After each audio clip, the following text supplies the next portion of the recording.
I was standing at this kitchen sink, scraping the last bit of salad dressing into a Tupperware, when Mom said it calm as you like she was reading off the weather.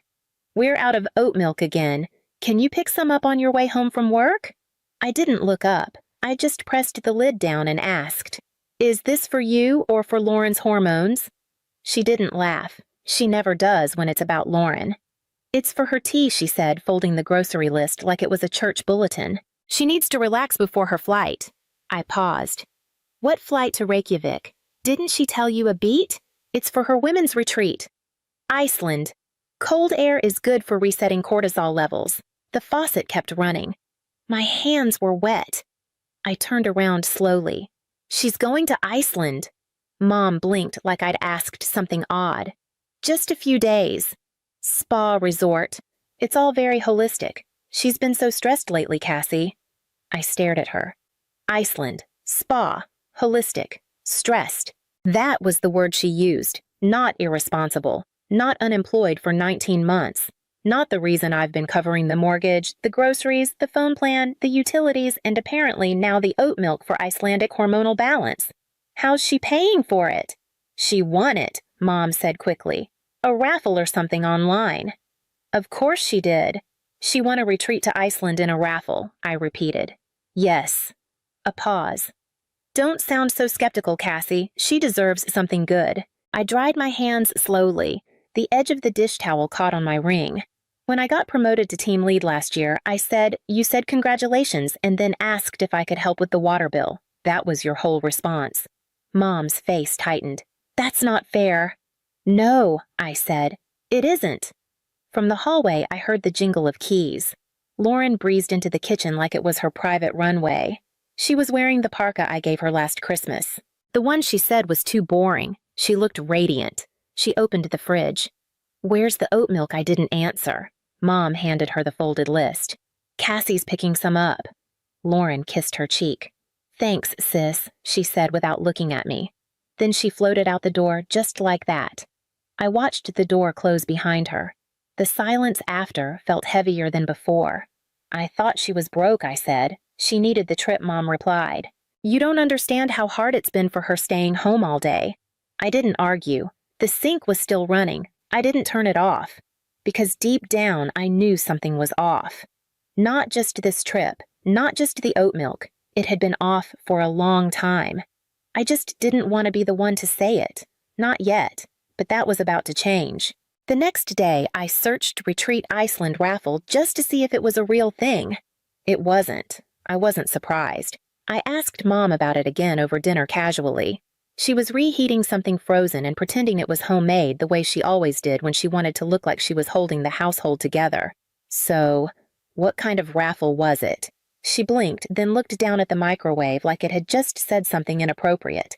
"Just a travel sweepstakes thing," she said. "You know how Lauren is with those online entries. She's always entering something." I took a bite of dry meatloaf and nodded slowly. Funny she didn't say anything.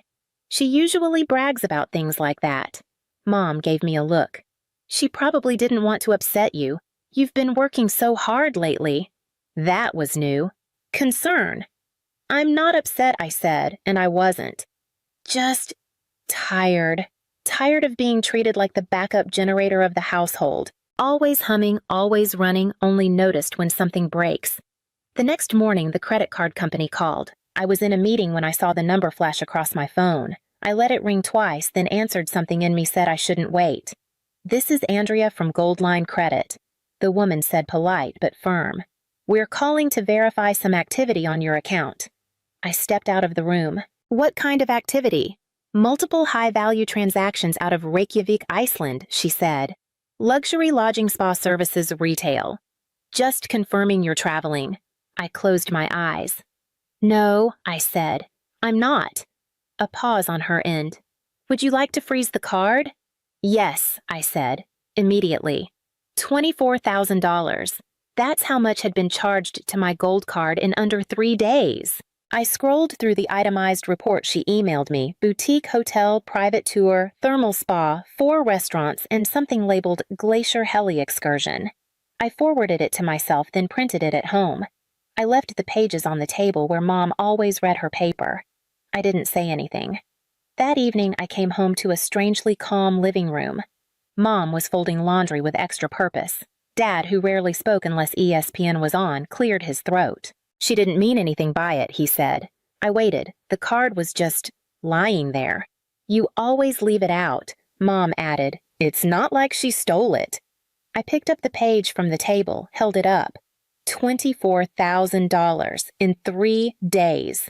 She thought it was expiring, Mom said quickly. She didn't want it to go to waste. I stared at her. She said that I asked. Mom hesitated, more or less. I didn't say another word, just picked up the paper and went upstairs. On the voicemail, Lauren's voice was chipper. Hey, sis, she said. Looks like the card stopped working. Can you fix that? I still need to book the ice cave tour. Love you. She hung up without waiting for a reply. I didn't tell them right away that the card was frozen. They found out the next morning when Lauren called from the hotel lobby. Mom was in the living room pouring her third coffee of the day. The mug said, Grateful Heart on the front. She says her card isn't working. Mom said, phone to her ear. I didn't look up from my laptop. No, it isn't. She blinked. You turned it off, I reported it stolen. I said calmly. Dad from his recliner. That seems excessive. She took it without asking, I replied. That's theft, last I checked. Mom's voice was tight. You always overreact. Lauren called again. I didn't answer. She left a voicemail. Seriously? You canceled it. I have things booked, Cass. That's incredibly immature. I was going to get you something. That last part, I don't know why that made me laugh. Maybe because it was said with such confidence. As if a t-shirt from a tourist shop justified $24,000 in unapproved charges. Later that day, Mom knocked on my bedroom door. She hadn't done that in years. We need to talk, she said. I shut the laptop. She stepped in and sat down like she still had authority in the room. She's stranded. She's in a 5-star hotel. She has no food money. She ordered truffle risotto last night. It's on the invoice. She's your sister. That again. That ever-reliable script. Family. Obligation. The eldest daughter as contingency plan. I sat up straighter. Do you remember when I was in college and got that stomach ulcer from working 3 part-time jobs? Mom looked uncomfortable. You're bringing that up now. I called you crying, I said. I needed help with a hospital bill. $2,000. Silence. You told me Lauren needed braces more. She pressed her hands together. That was a different time. It was always a different time. She looked older in that moment, not just tired, but exposed. Like the lines around her eyes weren't just from age, but from holding a mask too long. Then she did something I didn't expect. She reached over and put her hand on mine. I know we didn't always treat you fairly, she said. But right now, she really needs you. I didn't pull away, but I didn't nod either. I thought of the voicemail, the receipt, the way Lauren said, fix it, like I was tech support, not her sister. I thought about the day I turned 16 and they gave her a car and me a savings bond. I thought about the time she borrowed my rent money to start a business and then bought concert tickets. And I thought about the house, the deed in the drawer, the one Dad signed over to me 5 years ago when he couldn't cover the back taxes. The deal was simple. I pay, I own it. I thought about all of that and then I smiled. Okay, I said. Mom looked up surprised, relieved. You'll help. I stood and walked to the dresser, pulled open the top drawer and took out a different card. Black, clean, unused. This one's still active, I said, handing it to her. Book her whatever she needs. She took it like it was forgiveness, like the world was right again. I watched her leave the room, and then I picked up my phone and called someone I hadn't spoken to in a while. Grandma, I said, are you still looking for kitchen help at the cafe? The next few days were strangely quiet. Lauren's calls slowed down after the third voicemail. She'd moved from cheerful to annoyed to something that sounded like passive apology. She never said the word sorry, but there were enough sighs and drawn-out pauses to let me know she thought that counted. Mom started moving with a little more softness. Less commanding, more suggestion, like offering a cup of coffee when I came home. Like asking how work was but not waiting for the answer. And me, I smiled. I nodded. I said yes. I handed them a card. It wasn't the gold one. That one was gone dead buried. This one was black newer. It had been sitting in the back of my drawer for over a year. I'd gotten it after a client event never used it. I activated it, set a limit, and handed it over. She still has some things to cover, I said neutral. Flights, meals, whatever. Mom looked like she'd just been handed a second chance. She didn't ask why the card looked different. She didn't ask why I activated one I hadn't touched in months. She didn't ask anything. That was how I knew she was still playing her role, and that she thought I was still playing mine. Lauren texted the next night, cards working. "You're the best. I'm bringing back a surprise." I didn't answer. Instead, I packed 3 boxes and booked a moving service for the following Tuesday. Just clothes, books, paperwork, the things that mattered. The rest could be replaced or forgotten. I called the realtor the next morning. Her name was Andrea. We'd met once at a networking event 3 years ago. She remembered me, asked how the house was holding up. I told her I was ready to let it go. She didn't need to know the rest, only that the deed was in my name, that I was the sole signatory, and that I'd be out by Friday. She said she had a buyer who'd been waiting on this block for months. We scheduled the walkthrough. In the garage, I found the copy of the tax transfer papers Dad had signed. I'd kept them in an old folder marked temporary. I never changed the label. Upstairs, I removed the framed family photo from the hallway, the one from Christmas 7 years ago.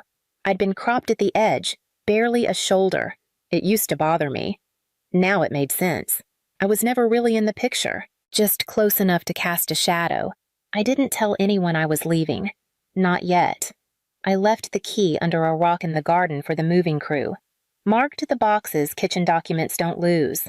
Then I drove to Grandma's. She opened the door like she'd been expecting me. No questions, just a nod and a small smile that didn't quite reach her eyes. "I have 3 rooms," she said, "and no patience for nonsense." I smiled. Perfect. Inside, the house smelled like flour and tomatoes and old wood. The kitchen was loud clatter orders shouting in English and Spanish and something in between. Her cafe hadn't changed. Neither had her rules. "You ready?" she asked. "Not yet," I said, "but I will be." She wiped her hands on a towel and looked me in the eye. "They'll show up. When they do, I'll handle it." I know, and I did. They came back on a Thursday, mid-afternoon. Sky, half-cloud suitcase wheels dragging over the walkway like a warning. I was waiting. Not inside the house. On the porch swing. Lauren got out of the car, first, smiling like we were sisters who actually talked. "You came to pick us up." I didn't answer. Dad grabbed the bags. Mom reached for her keys. She tried the lock. Then again. She looked at me confused. "Did you change the door code?" "No," I said. "I changed the lock." She blinked. "Why, you don't live here anymore." She laughed, that dry, clipped laugh she used when something made her uncomfortable. "Cassie, come on." I stood up slow, walked down the steps, and handed her a manila envelope. Inside, signed closing documents. Sale confirmation, wire transfer receipt. Andrea had worked fast. The buyers were moving in on Monday. "I sold it," I said. Lauren frowned. "Sold what?" "The house." Her face fell like a dropped plate. "You can't do that," she snapped. "That's illegal. This is Dad's house." Dad opened the envelope. His face went pale before he even reached the second page. "Cassie, you signed the deed to me 5 years ago," I said quiet. "Remember when the IRS came?" He opened his mouth, closed it, sat down on the curb like he needed air. Mom's voice sharpened. "You had no right." I looked at her, and for the first time in years, I didn't flinch. "I paid the back taxes. I've paid the mortgage, the bills, the maintenance, the repairs. For half a decade, I've kept this house standing. You just lived in it." Lauren stepped forward. "So where are we supposed to go?" I handed her a second envelope. She opened it. Inside, an address, a set of keys, and a sticky note in Grandma's handwriting. "Room upstairs. Work starts at 6. Apron on by 5:45. Mom stared at the paper like it was written in code. "You sent our things to your grandmother's. I sent your things to your mother," I corrected. "And she agreed to take you in. As long as you pull your weight." Lauren scoffed. "You think she can tell me what to do? She's been doing it since before you were born." Dad finally spoke. "What about the card?" I turned to him. "Which one?" "The black one. The one we used." Oh, I said. That wasn't mine. Lauren stiffened. What? That card was yours, I said, meeting her eyes. You opened it 2 years ago, left it in a drawer when you quit that copywriting job. I never used it, she snapped. You did now. She looked at the paper in her hand, then back at me. You're lying. I didn't reply. The moving truck pulled into the driveway. The new owners stepped out, a couple with a baby and a dog, beaming. I turned back to my family. You have 3 days to vacate Grandma's guest rooms. Mom's mouth opened, closed. I didn't wait for what came next. I walked to my car, started the engine, and left. No speech, no last word. The house was already gone. So was I. It was quiet for a while after that. No calls, no voicemails, no late-night knocks on my door. Just peace. I moved into a small apartment on the other side of town. Nothing fancy. 2 rooms, soft light, no shared walls. The kind of silence you don't realize you've missed until you finally get to keep it. Work picked up. I stopped checking my bank balance 3 times a day. I stopped flinching when the phone rang. I bought flowers for my own kitchen table, not because it was anyone's birthday, just because I liked the color. Then one morning, Grandma called. She never starts with small talk. They're adjusting, she said. I didn't ask who. Your mother scrubs pans slower than I'd like, but she's doing it. Your father learned how to fold napkins poorly. And your sister, she finally figured out how to clock in on time. I didn't say anything. Grandma sighed. They're not saints, but they're different. Some things can only be learned by sweat.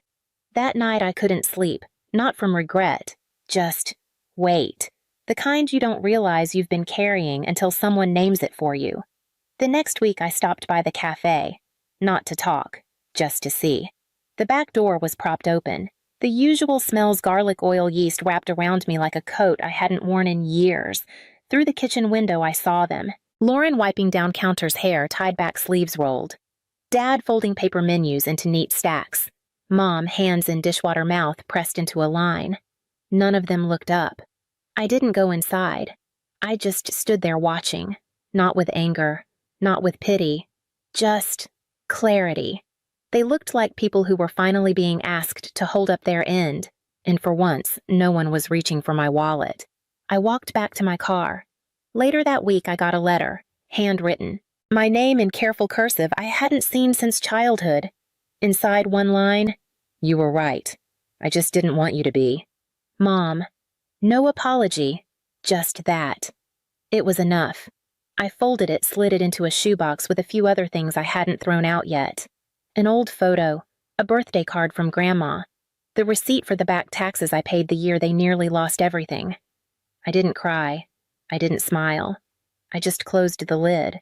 Months passed. Seasons changed. Sometimes I'd hear about them secondhand through Grandma or a friend from church. Lauren got a second job. Dad fixed the cafe's leaky pipes. Mom started baking again. None of it made me feel anything big, just something small. Like, maybe... The ground had settled. One Sunday, I walked by the old house. New paint, new flowers, a tricycle in the driveway. I didn't stop, didn't slow down, because this wasn't a story about getting back what I lost. It was about leaving before I lost myself, and making sure no one ever erased me again. See.